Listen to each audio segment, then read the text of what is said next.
እግዚአብሔር አቦ ስለጽናሕና ጊዜ ክሳሕጂ ብሓይሊ ብጸጋ ደው ኣቢልካ ነሰጽናሕካ ነመስግነካ ኣለና ናብዚ መጺና እውን ብሰላም እግዚአብሔር አቦ ንዓኻ ክነምልኸካ ክነመስግነካ ውዳሴን ክብረትን ክንበካ እግዚአብሔር አቦ ክሳሕጂ ስለዝሓልኻና ነመስግነካ ኣለና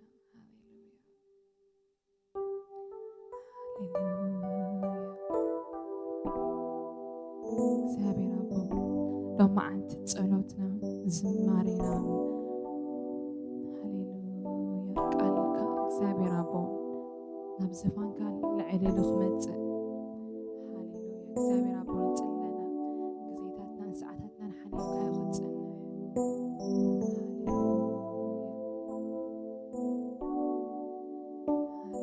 እግዚአብሔር አቦ ስለ ፍቕርኻ ነመስግነካ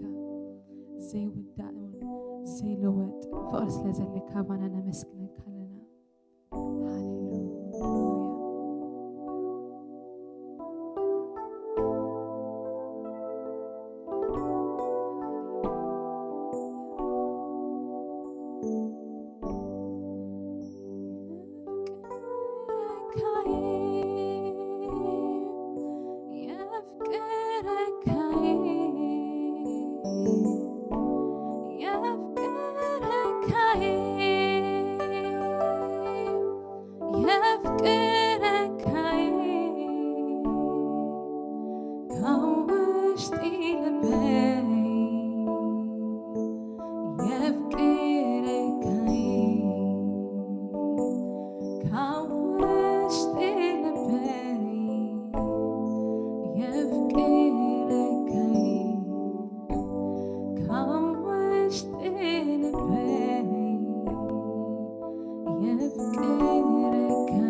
ዝሞት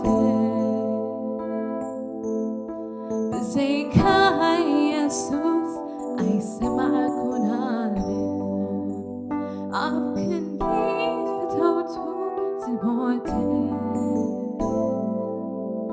ብዘይካ ኢየሱስ ኣይርኢኹን ኣብ ክንዲ ፈተውቱ ዝሞት ምናልባት ኣይምትሳነ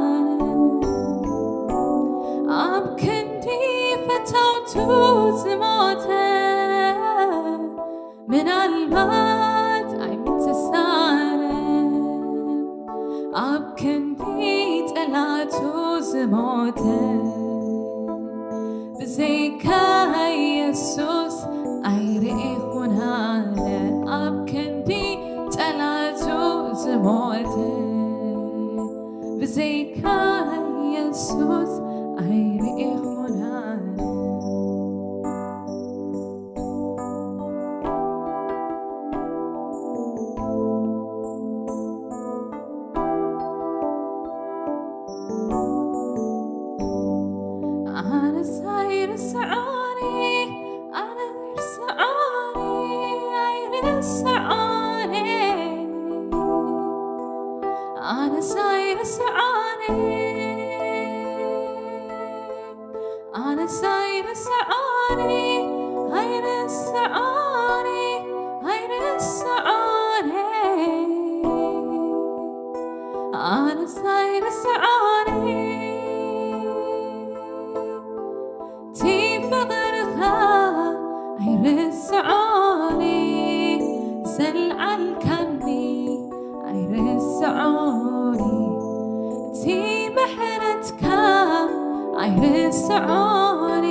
زرئي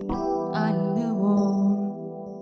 سلازي فتو زبلكا كاب كلو قبلي تأزري إيكا سلازي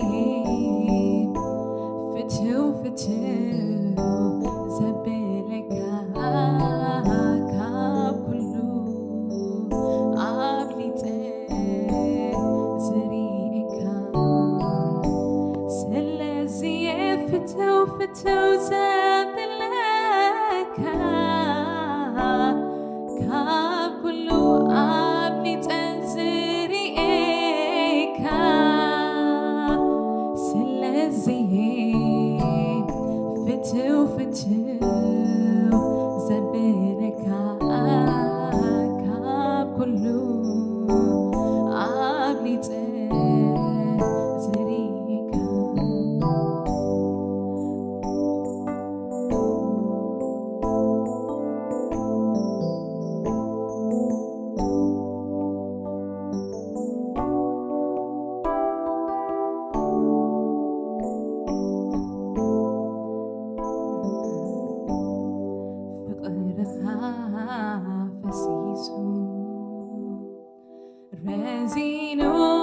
رزينوني بلبي عبدم سرا ورياتي انبزا مسيتوني كفتن كقلت كفتن عفي وزت حزني زي زارب بزمهر كاني قنقا قنام بمزمور يسوس فقري قلت الكام بمزمور يسوس فقري قلت الكام فقر خاف سيسو رزينوني بلبي عبدم سرا ورياتي انبزا مسيتوني كجمر كقلت كفتن عفي وزت حزني زي الزارب بزمهر كاني قنقا قنام بمزمور يسوس فقري قلت الكام بمزمور يسوس فقري قلت الكام بمزمور يسوس فقري قلت الكام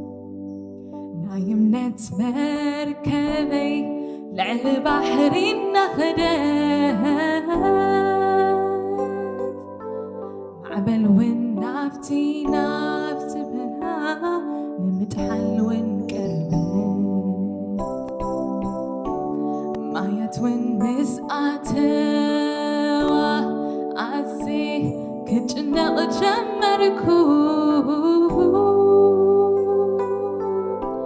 بغلتي كفتحو لعن تحت نبلكو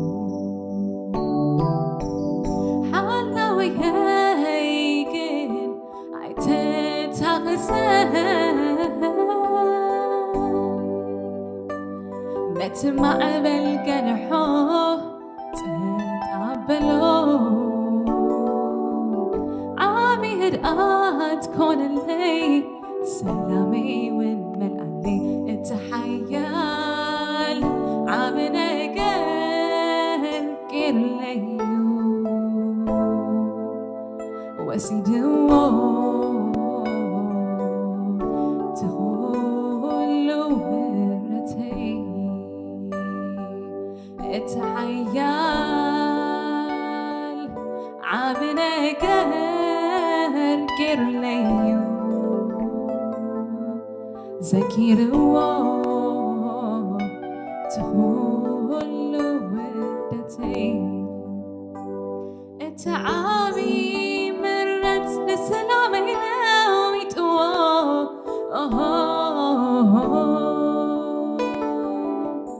እቲ ዝኸብደኒ ጦር ወሲድዎ ከመይ ይኾነሉ ትናተይ ነገር ስሙ ይኽበር ከመይ ይኾነሉ ትናተይ ነገር ስሙ ይኽበር ከመይ ይኾነሉ ትናተይ ነገር ጎይታ ይንበር ከመይ ይኾነሉ ትናተይ ነገር ስሙ ይኽበር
يخبر سمتا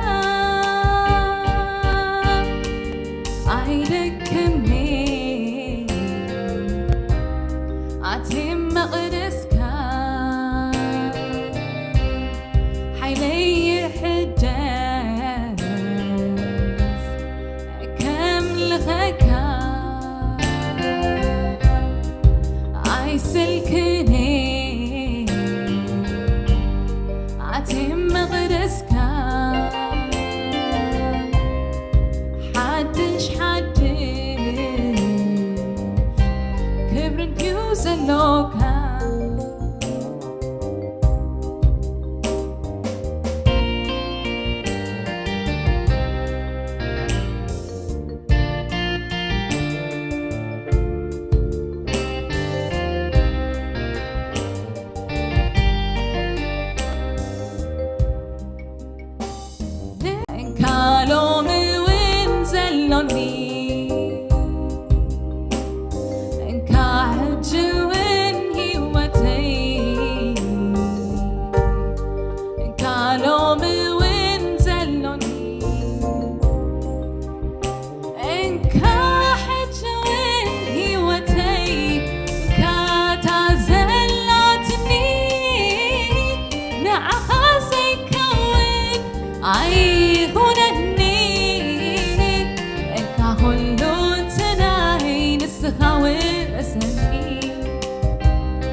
بسمي تويك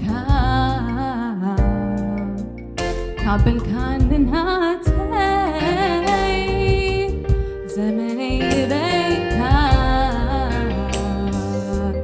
بين خاطف كبلي نسخاك وبقاي تتكبر فتيها دسنا بلني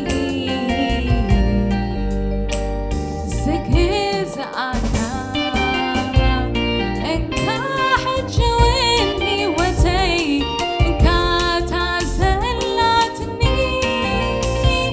نعغازي كون عيقونني إنك خلو تنائي مسخاور سني إنك حجويني وتي إنك تعزلتني نعغازي كون عيقونني إنك خلو تنائي مسخاور سني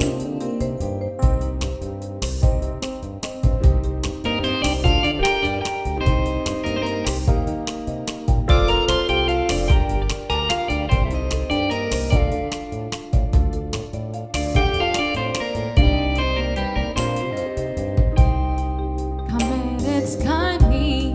عقان كعاتن مقدس كآتي تمسكن كمل ازي كاب كونه توعيت ناتي كمل خيكاي ملو زمني كله كيسك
ورسني كل تناي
ኢየሱስ ክርስቶስ ትማለን ሎምን ዘለዓለም ሕያው እዩ ንሱ ካብ ዘለዓለም ንዘለዓለም ንሱ ሕያው ኣምላኽ እዩ ክብርን ምስጋናን ኣምልኾን ውዳሴን ጎይታና ንመድሕናን ኢየሱስ ክርስቶስ ይሆን እንደገና ሎም ምሸት እግዚአብሔር ዕድል ስለዝሃበና ስሙ ይኽበር ክብርን ምስጋና ንዑ ይኹን እንደገና እግዚአብሔር መንፈስ ቅዱስ ቃሉ መንፈስ ቅዱስ ኃይልን ብርሃንን ኣብ ልብና ከምብረልና ክንጽሊና ቅዱስ እግዚአብሔር አምላኽ ነመስግነካ ካብ ዘለዓለም ንዘለዓለም ክብርን ምስጋናን ንህበካ ዝመስለካ የለን ዝወዳደረካ የለን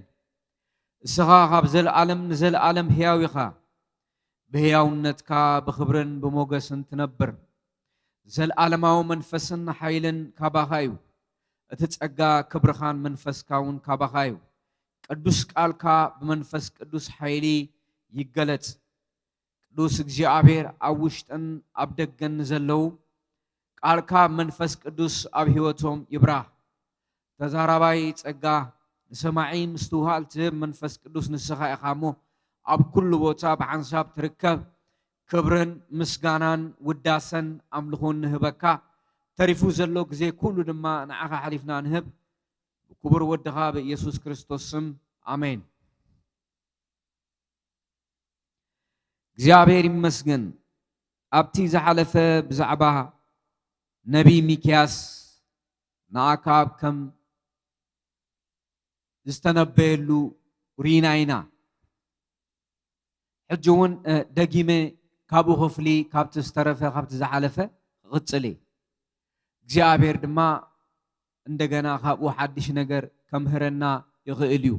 ቃል ኣምላኽ ሕያው እዩ ዘላለማዊ እዩ ቃል ኣምላኽ ዘለዓለማውን ሕያውን እንደገና መምርሐን እዩ ንህይወትና ዝኸውን ዝተፈላለየ ፍልጠትን ህይወትን ዝህብ መጽሓፍ እሞ ካብዚ ድማ ሎም እንደገና መንፈስ ኣምላኽ ክዛረበና እዩ ማለት እዩ ካብቲ ዝሓለፈ ሕልፍ ኢለ ክደግሞ እየ ዮሳፍጥ ከዓ ንራሞት ጊልዓድ ክንዋጋ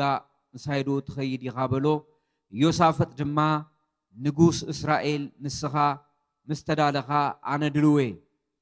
ሰራዊትካን ኣፍራስካን ምስተዳለው ከዓ ሰራዊተይን ኣፍራሰይን ድልዋትዮም በሎ መሊሱ ድማ ቅድም ግና ንእግዚአብሔር ንሕተት በሎ ብዝብል ኣርእስቲ ኢና ሒዝናዮ ቅድም ግን ንእግዚአብሔር ንሕተት ኢልዎ እዚ ዝበሎ መን እዩ ዮሳፍጥ እዩ ዮሳፍጥ ንኣክዓብ ምሳኻ ኸይድ ክእለ ግን መጀመርያ ንእግዚአብሔር ንሕተት ኢልዎ ቀፂሎ እንሪኦ ሓደ ነገር እንታይ እዩ ሽዑ እቲ ንጉስ እስራኤል ነቶም 400 ዝኣኽሉ ነቢያት ኣኪቡ ንራሞት ጊልዓድ ከወግዓዶ ኸይድ ወይስ ክተርፍ በሎም ንሳቶም ድማ ደይብ ደኣ ጎይታ ዓወት ክህበካ እዩ በልዎ እዚኣቶም ናይ ኣክዓብ ነቢያት እዮም 400 ብኣክዓብ ዝቕለቡ ብኡ ዝሕብሕቡ ማለት እዮም ናቱ ነቢያት እዮም እሳቶም ድማ ኩሉ ሻዕ ንዑ ዘሐጉሶ ነገር እዮም ዝነግርዎ ኩሉ ሻዕ ዓወት ጥራይ ከም ዘሎ እዮም ዝነግርዎ ዘለው ኣብዚ ንርኢ ማለት እዩ ከማን ቀንደ መለከት ሰሪሖም እንዳነፍሑ ናይ ሓፂን ቀንደ መለከት ከምዚ ጌርካ ክትወግዎም ኢኻ እንዳበሉ ይንበዩ ነይሮም ኣብቶም ቅድሚ ክልተ ነገስታት ልብሰ መንግስት ተኸዲኖም ኣብቲ ናይ ሰማርያ ኣፍ ደገ ኮፍ ኢሎም ነይሮም እሳቶም እንዳተመሓላለፉ ድማ ይንበዩ ነይሮም ማለት እዩ ኮይኑ ግን እንደገና ንጉስ ዮሳፍጥ ግና እናሓቶ ካልእ ነቢይ እግዚአብሔር ዶ ኣብዝየልቦን እዩ ኢሉ ሓተቶ እንደገና ማለት እዩ ዮሳፍጥ ኣብቲ መጀመርያ ቅድም ግን እግዚአብሔር ንሕተት በሎ ካልእ ድማ ንጉስ ዮሳፍጥ ገና እናሓቶ ካልእ ነቢይ እግዚአብሔር ዶ ኣብዝየልቦን እዩ ኢሉ ሓተቶ እዚ ንሪኦ እንታዮ ዮሳፍጥ እንደገና ቶም 400 ተዛሪቦም እዮም ግን ካልእ እናሓቶ ንእግዚአብሔር ናሓተሉ ነቢይ የሎን ድዩ ኢሉ እንደገና ንኣክዓብ حتيتو أكعب انتايلو ملسولو أكعب نجوس إسرائيل دما نيوسافت نجوس يهودا بو جيرنان إجزابرنا حتى مكياس ودي يملاز بحال حدا سبعي بالو جناخ نسوق فو أمبر صبوق أين بيلين مو أنا أتقولوا بلو يوسافت كأ نجوس كم أي تبل بلو أكعب زبالون تايو الله مكياس جن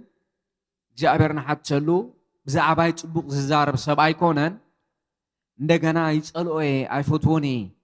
ዘይፎቶ ምክንያት ሓደዩ ጽቡቅ አይዛረበለይን ይሉ ስለዚህ ደምደመ ማለት እዩ አካብ ፍቃድ አምላኽ ይዛሐትት ግን እቲ ፍቃድ አምላኽ ክመጽእ ከሎ ክነግሮ ከሎ ከም ጸላይ ይሪኦ ማለት እዩ ወይም ሚክያስ ከም ዝጸልኦ ናይ ጽልአት መልእኽቲ ከም ዝነግሮ ገይሩ ይዝወስዶ ነይሩ توم 400 جن كم تزرعنا يوم كل شيء نأكاب زعجوسه نجارات رايم زنقروه هيوت زي بلو فرز زي بلو جن بقى عنو زعجوسه ناتو ديليت زدقف حسابات وين ناتو ديليت زدقف تنبيتات زمسل ناتو أجندات يوم زوج نقولو مالتيو إذا تفللي سيو توم 400 ناكاب نبيات ناكاب أجندة يوم زصدقولو يدقفولو ناكاب زدقف حساب بشم تنبيت يزاربولو مالتيو ناي مكياس دما اتحاد زفاليو نجر انتايو فقاد أملاخي ززارب أبزخلت زي يتفللي زلو مالتيو أبزخلت أزي نجارات يتفللي فقاد أملاخ يزارب ميكياس ساتهم دما حساب أكعب زدقف زرباتات يزاربو مالتيو اتيو تأفلالي قتلنا نريو انتايو أكعب نقوس إسرائيل دما نيوسافت نقول يهودا بو جرنان إجزابير إن حتى ميكيا وديم لاز بال حدا سبعي بالو جنا خن السوق فو إمبر صبوق أين بيلينمو أنا أسأله إيه بلو يوسافت كا نقول كمو أي تبل بلو شو نقول إسرائيل نهاده كاب شو ما متسويعون نبي ميكيا وديم لا قلت إفكا نابزي كم زمت تجبرو بلو أكاب نقول إسرائيل يوسافت نقول يهودا كا للبس من قستم تغدينهم أب أفدق سماريا أبزلو عودي أبززو فانم تقميتهم نبرو كلاتهم اتهم نبيات دما أب كرميهم كوينهم ينبيو نبرو سيديك ودكن أنا خا أقرنتي حد انسريحو اجزي أبير كم زي بلالو لسورياويان كسع زودو بزيئتن كتوق أميخا إلو تنبه كلهم اتهم نبيات دما خمو نراموت جيل عاد ورر أنا عكايو زابير دما عود كهبك كايلهم ينبيلو نبرو اتيني ميكياس كتوعو زخدلو أخكا إنه اتوم نبيات كم حدث بكوينهم توم 400 مالتهم كم حدث بكوينهم نتينجوس صبوق ينبيلو الله نتينجوس صبوق ينبيلو الله نسغاد ما بجها كم آتم صبوق تنبه بلو أجي أتي استلأخشهم نميكياس كتوعو زخدشهم من تايلو أتم كلهم 400 نبيات نتنقص صبوق يوم زنبيلو زلومو ميكياس السخارما نتنقص صبوق تنبيلو زستفلي نجر أي تزارب عينتو كميو زستفلي نجر أي تزارب توم 400 بحادق اليوم صبوق نتنقص زنبيلو زلومو السخاون صبوق تنبيلو إذا مالت انتهي مالتيو نتناتو حساب منفساو ملك أتحزو إيو بغالا الزراربا ناي أكعب ناي لبو حساب منفساوي لباس البسو أبتو قداي اجزي عبير كم استساتفو جيركا تزارب إيو ኣብቲ ጉዳይ እግዚአብሔር የለን ኣብቲ ቦታ እግዚአብሔር የለን ኣብቲ ቦታ ኣክዓብን ናይ ኣክዓብ 400 ነቢያት ዝዛረቦ ዘረባ ጥራይ እዩ ዘሎ ካልእ ነገር የለን እግዚአብሔር ኣበይ ነይሩ ተይልና ምስ ሚክያስ ነይሩ እቲ ናይ እግዚአብሔር ሓሳብ እቲ ናይ እግዚአብሔር ኣጀንዳ ምስ መን ነይሩ ምስ ሚክያስ ነይሩ ምስቶም 400 ኣይነበረን ምስቱ ንጉስ ኣይነበረን እቲ ናይ እግዚአብሔር ዘለዓለማዊ ሓሳብ ማለት በመጀመሪያ ነቲ መወዳእታ ዝዛረብ ኣምላኽ ሓሳቡ በሚክያስ ገይሩ ይገልጽ ነይሩ መጀመሪያ ነቲ መወዳእታ ክዛረብ ዝኽእል እግዚአብሔር ጥራይ እግዚአብሔር ዝተዛረቦ ድማ ብርግጽ ይፍጸም እዩ ካብዚ እንታሕት ዘሎ ክፍሊ ንሱ ኢና ንርኢ ሚክያስ ግና እቲ እግዚአብሔር ዝበለኒ ከም ዝዛረብ በህያው እግዚአብሔር እምሕል ኣለኹ በሎ ናብ ንጉስ ምስ መጸ ድማ እቲ ንጉስ ኣታ ሚክያስ ኪድ እንደውን ራሞት ንገለዓድ ክንዋጋ ወይስ ክንተርፍ በሎ ንሱ ኸኣ ደይብ ክቐንዓካ ድማ እዩ እግዚአብሔርካ ዓወት ክህበካ እዩ በሎ እቲ ንጉስ ድማ ብስም እግዚአብሔር ክትዛረበኒ ከለኻ ሓቂ ጥራይ እምበር ካልእ ኣይትዛረበኒ ኣነ ክንደይሳዕ ከምሕለካ ይበሉ እቲ ንጉስ እንታይ ኢልዎ ሓቂ ተዛረበኒ ብስም እግዚአብሔር የምሕለካ ኣለኹ ሓቂ ጥራይ ተዛረበኒ ሓቂ ኣክዓብ ሓቂ ከም ዝደሊ ኮይኑኡ ቀሪቡ ክንደይ ሻዒ ዘምሕለካ ክብሎ ከሎ ብዙሕ ግዜ ከም ዝተራኸቡ ዝኽፍል ዘመልክት ስለዚ ኣክዓብ እቲ ሓቂ ናይ ኣምላኽ ንገረኒ እሱ ጥራይ ተዛረበኒ ኢልዎ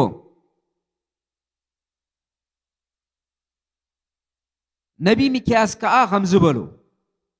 ንበዘላ ሰራዊት እስራኤል ጓሳ ከም ዘይብላን ኣባጊዕ ኣብ ኣኽራን ፋሕ ኢሎም ረኣኽዎም እግዚአብሔር ድማ እዚኣቶም መራሒ የብሎምን ነፍሲ ወከፍ ብሰላም ነናብ ቤቶም ይመለሱ በለ እቲ ሓቂ እዩ እቲ እግዚአብሔር ዝተዛረቦ ነቢዩ ሚክያስ ከዓ ከምዚ በለ ንበዘላ ሰራዊት እስራኤል ጓሳ ከም ዘይብለን ኣባጊዕ ኣብ ኣኽራን ፋሕ ኢሎም ረኣኽዎም እግዚአብሔር ድማ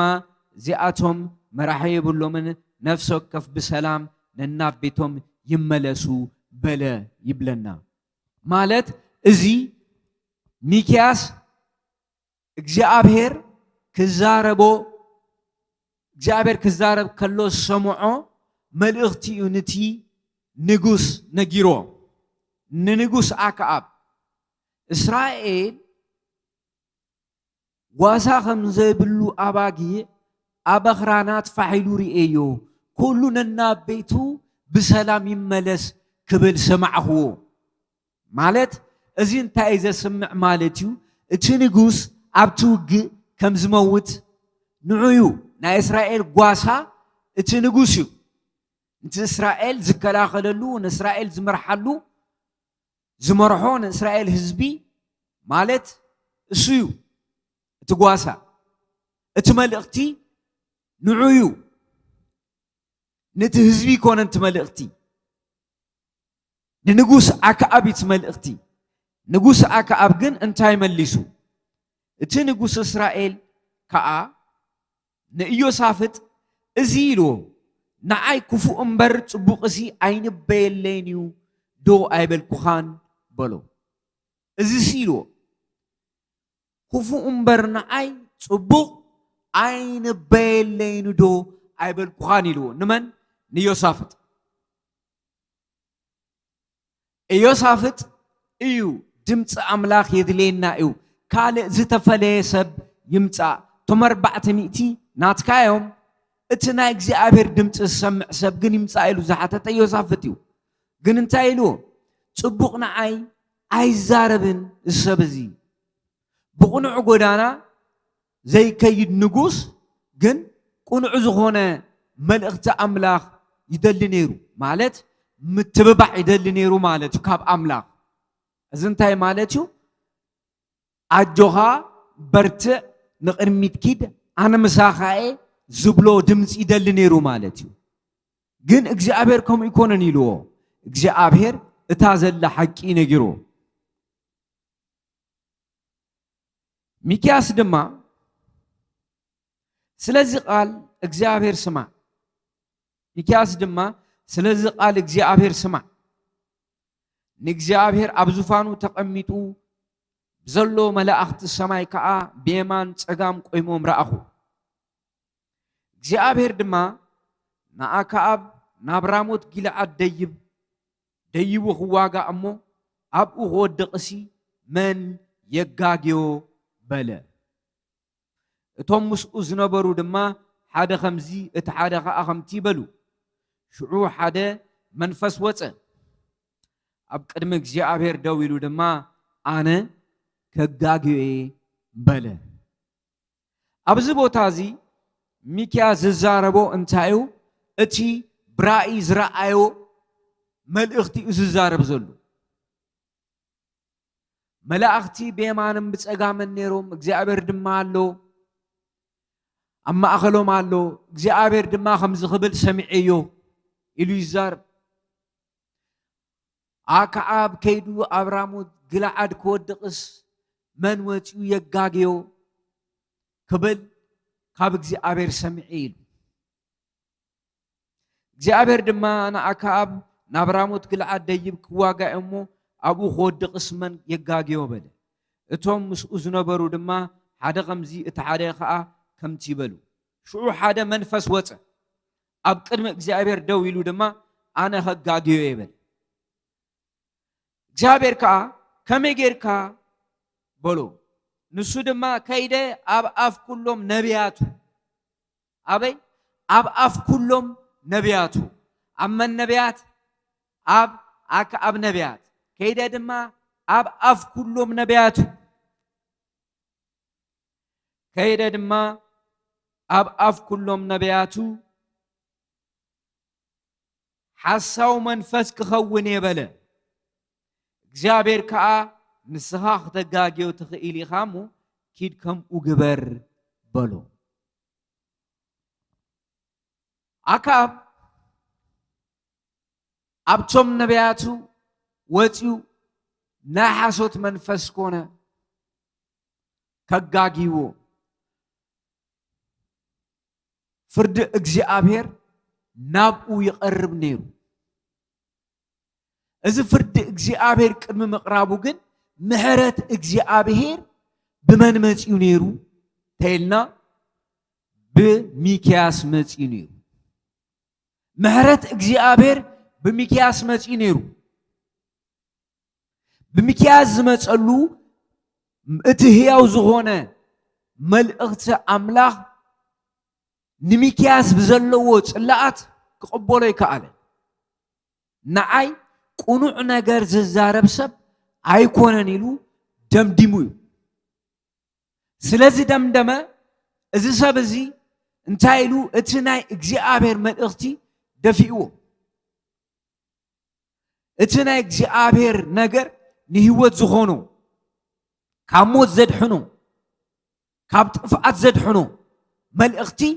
ደፊእዎ ኣይተቐበሎን እግዚአብሔር ንማንም ሰብ ናይ ምሕረት ዕድል ካይሃቦ ገለ ነገር ኣይከውንን እግዚአብሔር ንማንም ዕድል ዝህብ ኣምላኽ እዩ እዚ ኢና ሪእና ናይ ሚክያስ ምምፃእ ንኣክዓብ ናይ ንስሓ ዕድል እዩ ነይሩ እግዚአብሔር ኣቐዲሙ ብሚክያስ ተዛሪብዎ ንሚክያስ እግዚአብሔር ዝገለፀሉ መንፈሳዊ ምስጢራት እቲ ኣብ መንፈሳዊ ዓለም ዝግበር ዝነበረ ነገር ኣብቲ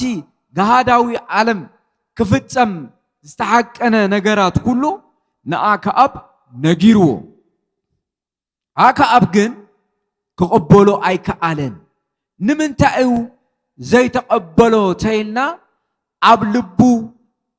ስለ ዝወድኦ እዩ ኣብ ልቡ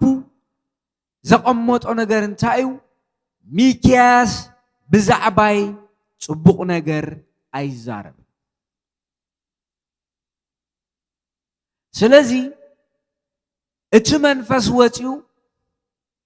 ኣብቶም 400 ነቢያት ንኣክዓብ ከጋጊዎ ኣብ ራሞት ዘገለዓድ ከይዱ ክወድቕ ናይ ሓሶት መንፈስ ኮይኖም ከም ሓደ ሰብ 400 ንኣክዓብ ዘሐጉስ ዘረባ ተዛሪቦም ማለት እዩ። 400 ነቢያት ናይ መን? ናይ ኣክዓብ ነቢያት። ኣብ ነቢያቱ እዩ ዝብል መጽሓፍ ቅዱስ። ናይ እግዚኣብሔር ነቢይ ዝበሃል ኣሎ፣ ናይ ኣክዓብ ድማ ነቢያት ነይሮሞ። ስለዚ ኣብ ነቢያቱ ናይ ሓሶት መንፈስ ኮይኑ እቲ መንፈስ እቲ ድሓር ግን እንታይ ኮይኑ እቲ ውፅኢትስ እንታይ እዩ ኢልና ክርኢ ከለና እቲ ሓሳብ ኣምላኽ እዩ ዝስዕር።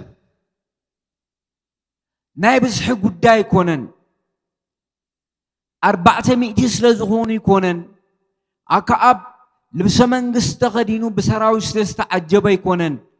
እግዚኣብሔር ቃሉ ዘለዓለማዊ እዩ። ቃሉ ካብ ዝሓልፍ ምድርን ሰማይን ተዝሓልፍ ይቐልል። ናይ እግዚኣብሔር ቃል ሕያውን መስለጥን እዩ። ስለዚ ሚክያስ ድማ ስለዚ ቃል እግዚኣብሔር ስማዕ። ንእግዚኣብሔር ኣብ ዙፋኑ ተቐሚጡ ብዘለዎ መላእኽቲ ሰማይ ከዓ ብየማን ፀጋም ቆይሞም ረኣኹ። እግዚኣብሔር ድማ ንኣክዓብ ናይ ራሞት ጊልዓድ ደይቡ ክዋጋእ እሞ ኣብኡ ክወድቕሲ መን የጋግዮ በለ። እቶም ምስኡ ዝነበሩ ድማ ሓደ ከምዚ እቲ ሓደ ከዓ ከምትበሉ። ሽዑ ሓደ መንፈስ ወፀ ኣብ ቅድሚ እግዚኣብሔር ደው ኢሉ ድማ ኣነ ከጋግዮ ይበለ። እግዚኣብሔር ከዓ ከመይ ጌርካ በሎ። ንሱ ድማ ከይደ ኣብ ኣፍ ኩሎም ነቢያቱ ሓሳው መንፈስ ክኸውን ይበለ። እግዚኣብሔር ከዓ ንስኻ ከተጋግዮ ትኽእል ኢኻ እሞ ኪድ ከምኡ ግበር በሎ። ሕጂ ድማ እነሆ ኣብ ኣፍ እዞም ኩሎም ነቢያትካ እዚኣቶም እግዚኣብሔር ሓሳው መንፈስ ኣንቢሩሉ፣ ኣብ ልዕሊኻ ከዓ እግዚኣብሔር ክፉእ ተዛሪቡሎ በሎ። ሚክያስ ዝሓብኦ ነገር ኣይነበረና ኣክዓብ። እግዚአብሔር ኣብዞም ኩሎም ነቢያትካ ሓሳው መንፈስ ኣንቢሩሎ ኢሉ፣ እግዚአብሔር ድማ ኣብ ልዕሊኻ ክፉእ ነገር ተዛሪቡሎ። ምናልባሽ ማለት ኣክዓብ ናብ ልቡ ተተመለሰ፣ ናብ ቀልቡ ተተመለሰ ማለት እዩ። ሃሙን ቀልቡን ስለ ዝጠፍኦ ምናልባሽ ተተመለሰ። እግዚአብሔር ንሰባት ክዛዕ ክንድዚ ዕድል ይህቦም፣ ዕድል ይህቦም። ከምዚ ዕድል ሂቦ ኣክዓብ ኣብ ቅድሚኡ ዝተቐመጠ ጥፍኣት ኣሎ። ኣክዓብ ኣብ ቅድሚኡ ዝተቐመጠ ውድቀት ኣሎ። ንዑ ጥራይ ዘይኮነስ ንህዝቢ እስራኤል ከማን ዝኸውን ከቢድ ውድቀት። እዚ ውድቀት እዚ ግን ኣቐዲሙ ምምፅኡ ቅድሚ ምምፅኡ እግዚአብሔር ንኣክዓብ ኣግሂዱ ይዛረቦ ነይሩ። ሱቕ ኣይበሎን። እግዚአብሔር ክሳብታ መወዳእታ ሰዓት ዝዛረብ ኣምላኽ እዩ። እግዚአብሔር ይመስገን። ሕጂ ድማ እንሆ ካብ ኣፍ እዞም ኩሎም ነቢያትካ እዚኣቶም እግዚአብሔር ሓሳው መንፈስ ኣንቢሩሉ፣ ኣብ ልዕሊኻ ከዓ እግዚአብሔር ክፉእ ተዛሪቡሎ በሎ። ሽዑ ጼዴቅያስ ወዲ ክንዓና ማለት ናይቶም ነቢያት 400 ሓላፉ ማለት እዩ፣ ሃለቃ እዩ። ሕጂ ድማ ሽዑ ጼዴቅያስ ወዲ ክንዓና ቀሪቡ ንሚክያስ ጉንዲ እዝኑ ፀፍዖ። እቲ መንፈስ እግዚአብሔር በኣኻ ዝዛረበሲ ንዓይ መዓዝ ሓዲጉኒኡ በሎ። ሕጂ ዝገርም እዩ። እቲ ጼዴቅያስ እዩ ናይቶም ነቢያት ኩሎም መራሓ ማለት ሊደር እሱ መጽዩ እዚ ምስተዛረበው ንኣክዓብ ጉንዱ እዝኑ ጸፊዕዎ እዩ ዝብለን ጉንዱ እዝኑ ጸፊዑ መንፈስ ኣምላኽስ ኢልዎ እቲ መንፈስ እግዚአብሔር በኣኻ ዝዛረበሲ ንዓይ መዓዝ ሓዲጉኒ ይበሉ እቲ መንፈስ እግዚአብሔር በኣኻ ዝዛረበሲ እቲ መንፈስ ኣምላኽ ንዓይስ መዓዝ ይሓዲጉኒ ኢሉ ጉንዱ እዝኑ ጸፊዑ ዝገርም እዩ ጉንዱ እዝኑ ጸፊዑ ገዲፉ በኣኻስ ኢሉ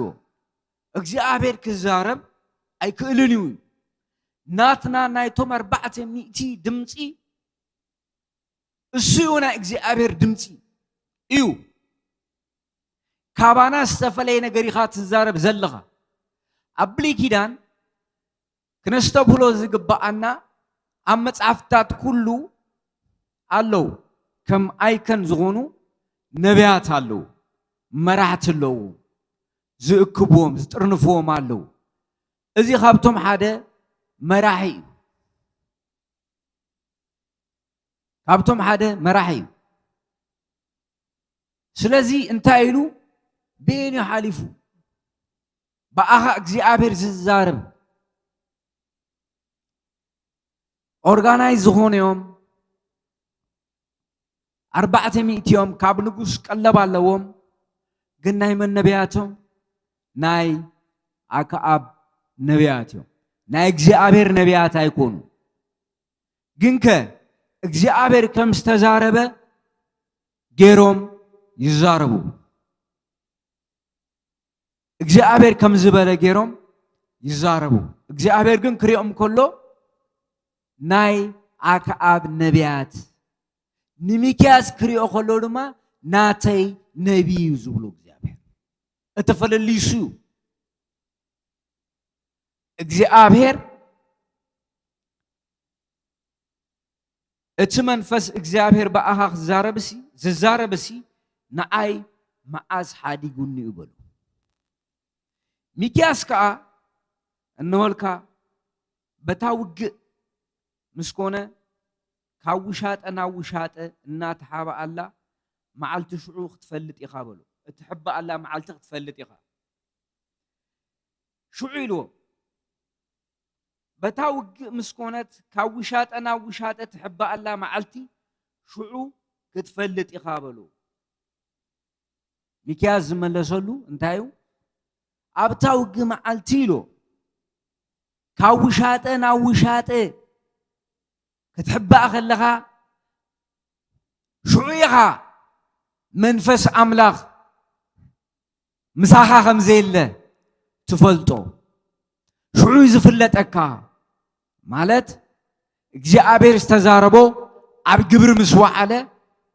ካብ ውሻጠ ናብ ውሻጠ ክትሕባእ ምስ ጀመርካ ሽዑ ኢኻ መንፈስ ኣምላኽ ምሳኻ ከም ዘየሎ ትፈልጥ ሽዑ ክትፈልጥ ኢኻ ሕጂ ግን ኣይፍለጠካን እዩ ዓጀባ ስለ ዘለካ ማለት እዩ ተዓጅብካ ኢኻ ዘለኻ ምስኣካ ኣብኻ ትውዕል ዘለኻ 400 ሰባት ተኸትላ ኣለኻ እዚ ኩሉ ዓጀባ ምስ ተቐንጠጠ በይንኻ ምስ ተረፍካ ኩሉ ነገር ምስ ፈራረሰ ሽዑ እግዚአብሔር መንፈስ ካባኻ ከም ዝረሓቐ ሽዑ ኢኻ ትፈልጦ ማለት እዩ ባሕፂሩ ንጉስ እስራኤል ድማ ኒሚክያስ ናብ ኣሞን ሹም ኣታ እታ ከተማን ናብ ልዑል ኢዮአስ ወሰድዎ ኒሚክያስ ወሲዶሞ ኣነ ብሰላም ክሳዕ ዝምለስ ኢልዎ ኣክዓብ ኣነ ብሰላም ክሳዕ ዝምለስ ነዚ ኣብ ቤት ማእሰርቲ ሓዝዎ እንጀራ መከራ ማይ መከራን ከዓ መግብዎ ይበላ ኣሎ ንጉስ ኢልኩም ንገርዎ በለ ሚክያስ ኣማ ሓየር ኣትዩ ማለት እዩ ኣብ ትሕቲ ቀይዲ ውዒሉ ማለት እዩ ብንጉስ ትእዛዝ ኣብ ኣሞንን ኣብ ቤት ማእሰርትን ውሰድዎ ኣብኡ ይቀመጥ ኣነ ክሳብ ዝምለስ ካብ ትውግእ ክሳብ ዝምለስ ብዓወት ክሳብ ዝምለስ ናይ መከራ እንጀራ ኣጽግቦ ናይ መከራ ማይ ኣስትይዎ ኣነ ክሳብ ዝምለስ ኢልኩም ንገርዎም ኢሉ ትእዛዝ ሂቡ እዚ ኩሉ ኣደራዕ ንምንታይ ወሪድዎ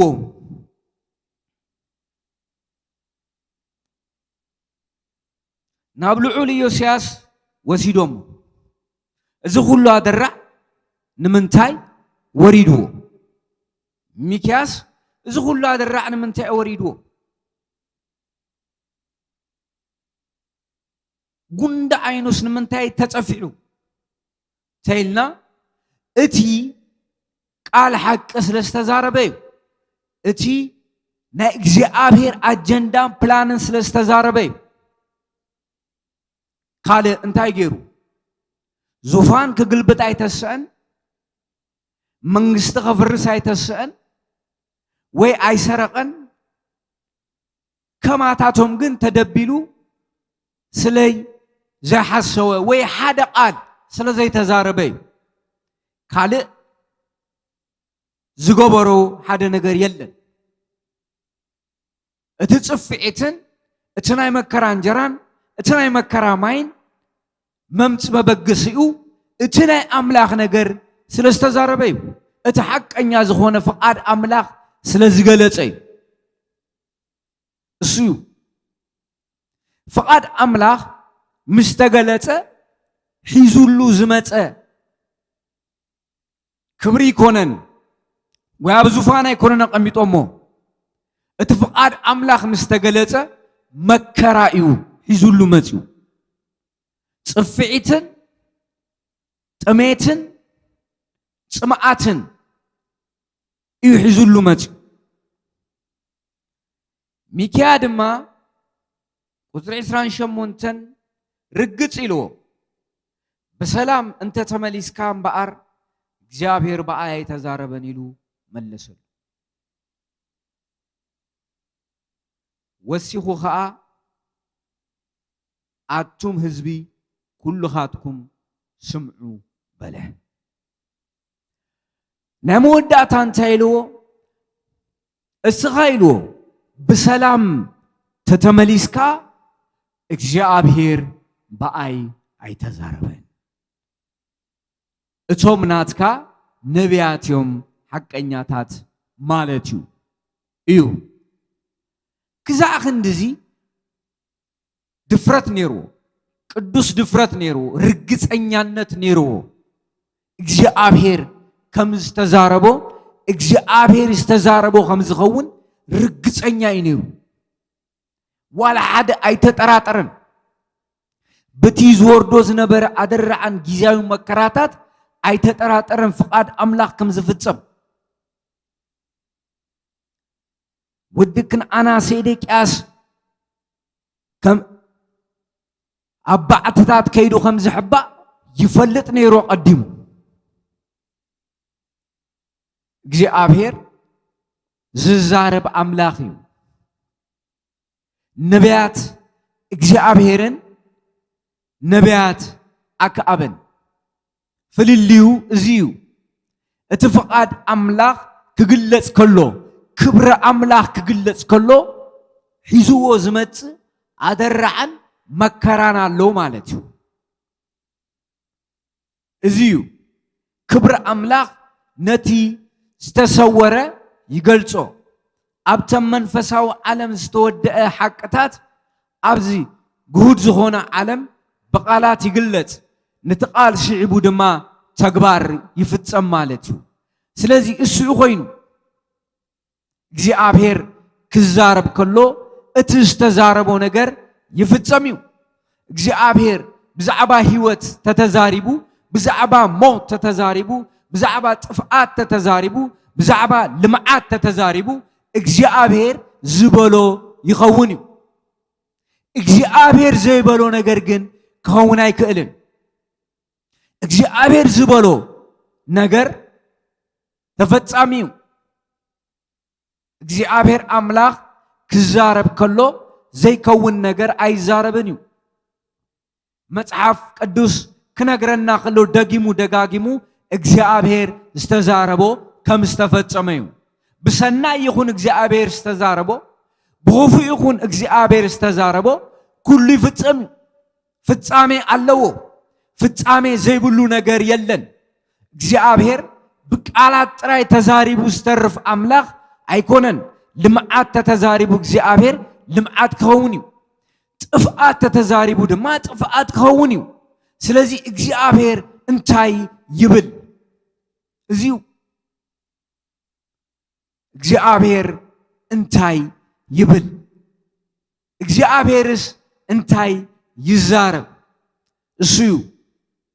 ኣብ ዘለናዮ ዘመን ርኢና ክሪኦ ከለና ከም ናይ ኣክዓብ ዓይነት ነቢያት ኢና ንርኢ። ናይ ኣክዓብ ዓይነት ነቢያት ቅልብተኛታት ቅልብ ናይ ኣክዓብ ነቢያት ኩሉ ሻዕ ሰናይ ዘረባ ጥራይ እዩ ዘለዎም። ሰናይ ስለ ዝተዘረበ ሰናይ ክኸውን ኣይክእልን እዩ። ሰብ ተሲኦም ክፉእ ስለ ዝተዛረበ ክፉእ ነገር ይኸውን ማለት ኣይኮነን። እቲ ሰናይ ነገር እግዚአብሔር ክዛረቦ ከሎ ጥራይ እዩ ዝኸውን። እቲ ሰናይ ነገር እግዚአብሔር ክብሎ ከሎ ጥራይ እዩ ዝኸውን። እቲ ክፉእውን ነገር እግዚአብሔር ክብሎ ከሎ ጥራይ እዩ ዝኸውን። እግዚአብሔር ዝተዛረቦ ጥራይ እዩ ዝኸውን። እግዚአብሔር ዝበሎ ጥራይ እዩ ዝኸውን። ስለዚ እግዚአብሔር ዝበሎ ኣብ ህይወቱ ኣብ ኣክዓብ ተፈጺሙ እዩ።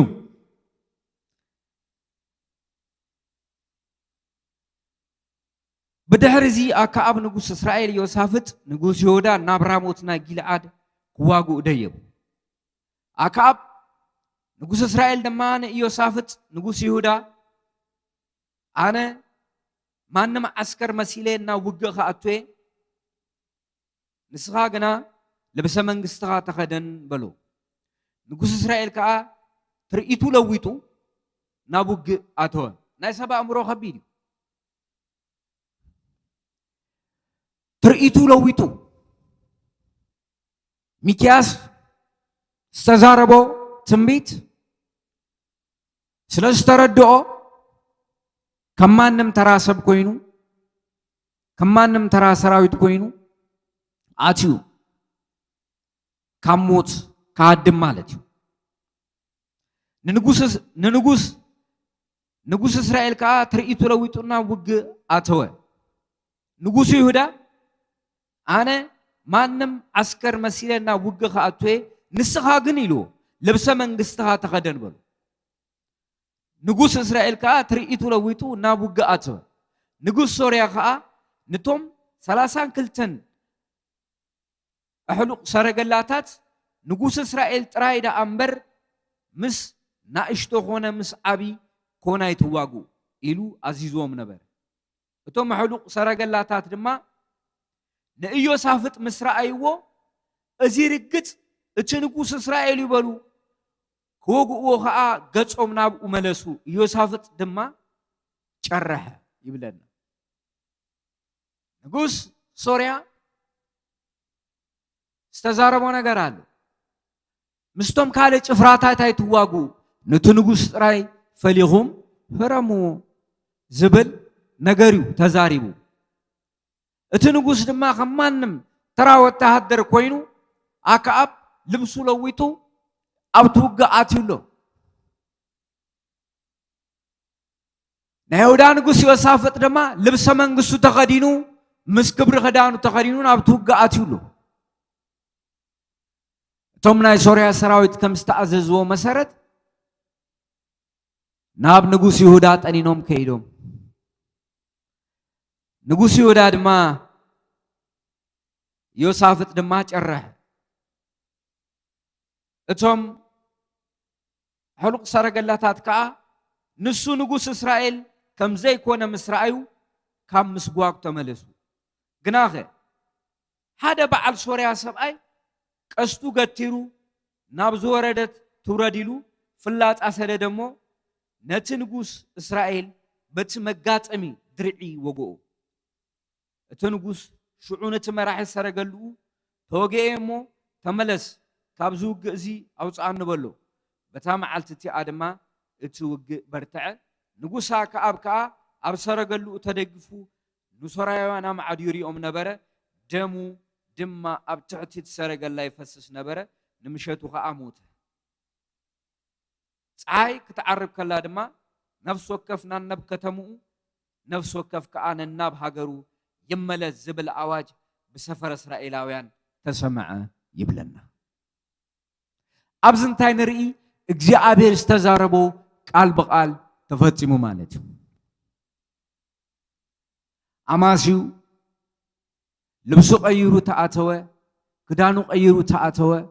እግዚአብሔር استزاربو አይተርፍኒው እግዚአብሔር ዝበሎ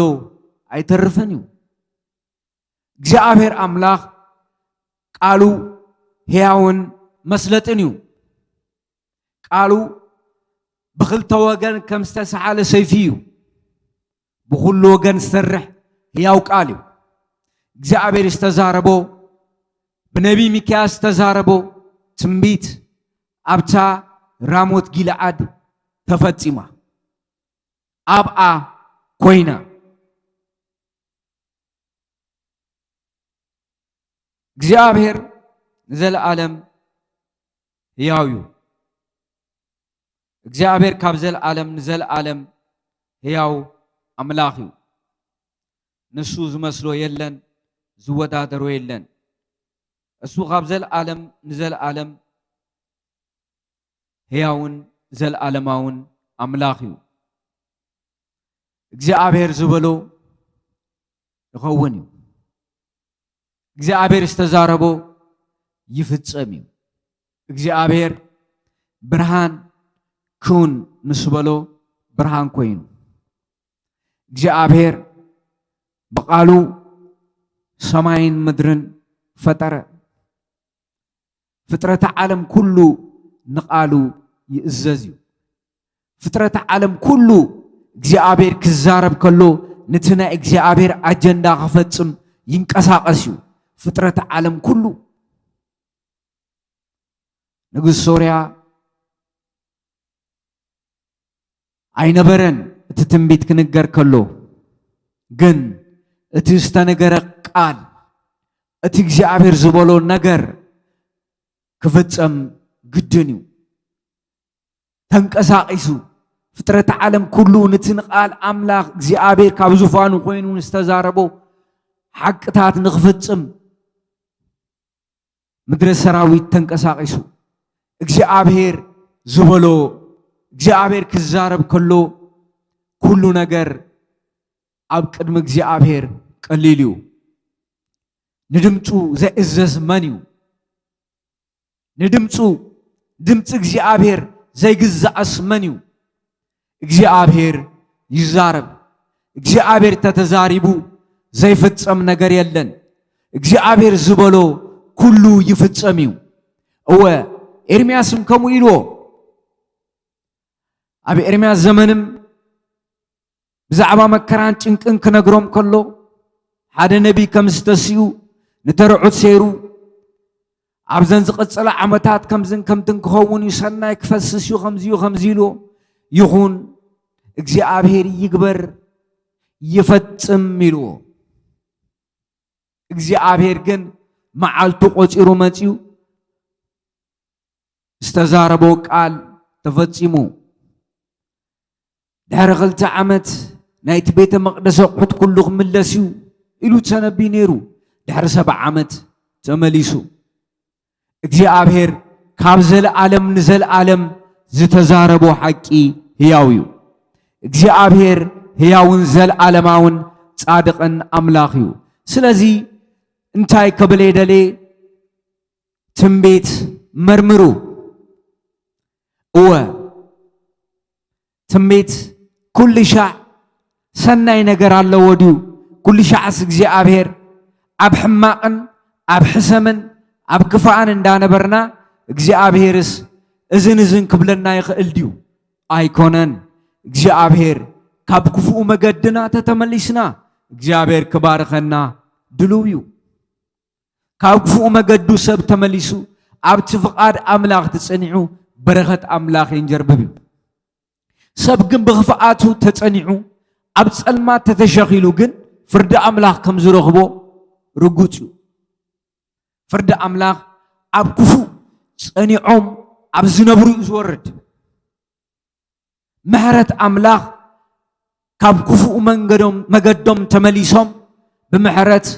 ኣብ ዙፋን እግዚአብሔር ዝወድቁ ሰባት ንዓታቶም ምሕረት እግዚአብሔር ኣሎ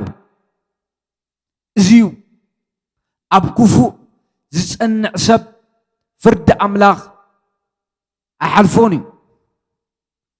ከምኡ ኢና ርኢና መጽሓፍ ቅዱስ ከምኡ ዝነግረና እወ ስለዚ ምሕረት ኣምላኽ ኣበይ ይፈስስ ተይልና ኣብቲ ኣብ ኢድ እግዚአብሔር በትሕትና ዝወድቁ ንመንፈሱን ንቃሉን ዝግዙ ምሕረት ኣምላኽ ኣባታቶም ይዝፈስስ እወ ምሕረት እግዚአብሔር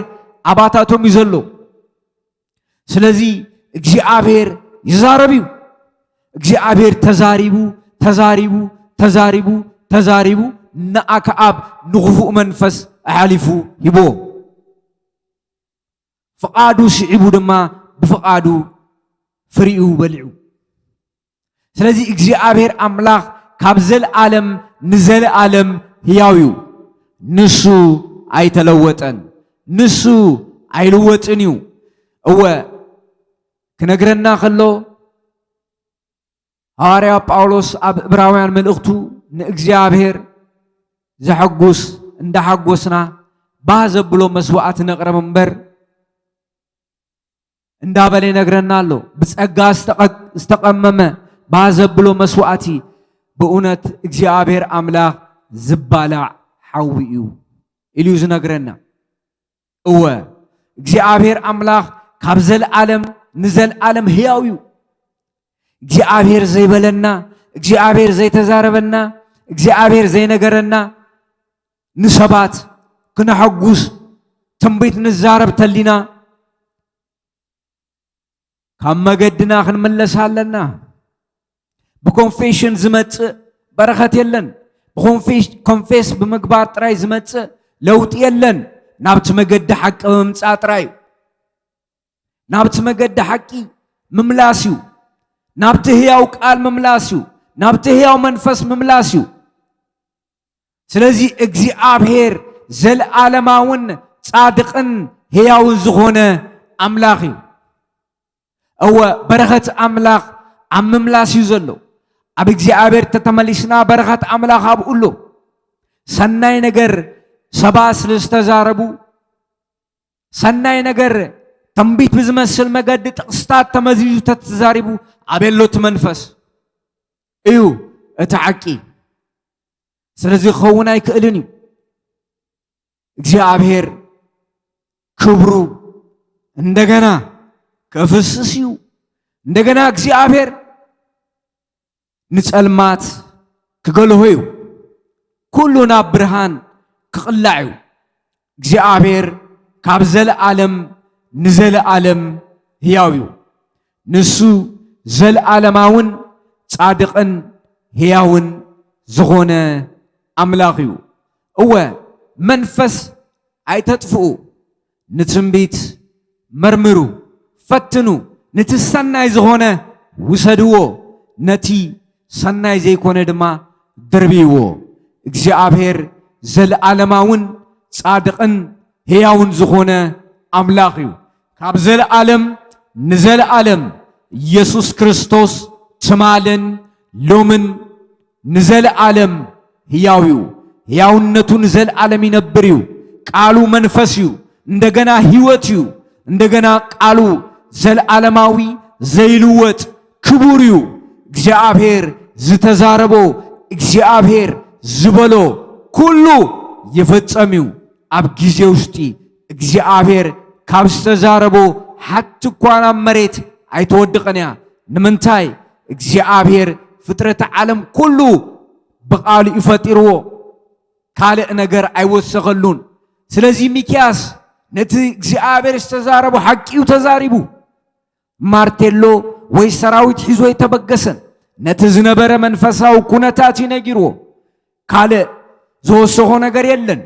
ወይ ሰራዊት ኣኽቲቱ ኣይዘመተን። እቲ እግዚአብሔር ዝበሎ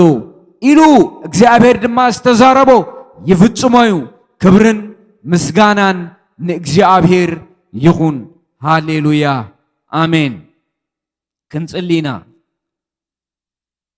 ቅድም ግና ንእግዚአብሔር ንሕተት በሎ እወ ቅድም ግና ንእግዚአብሔር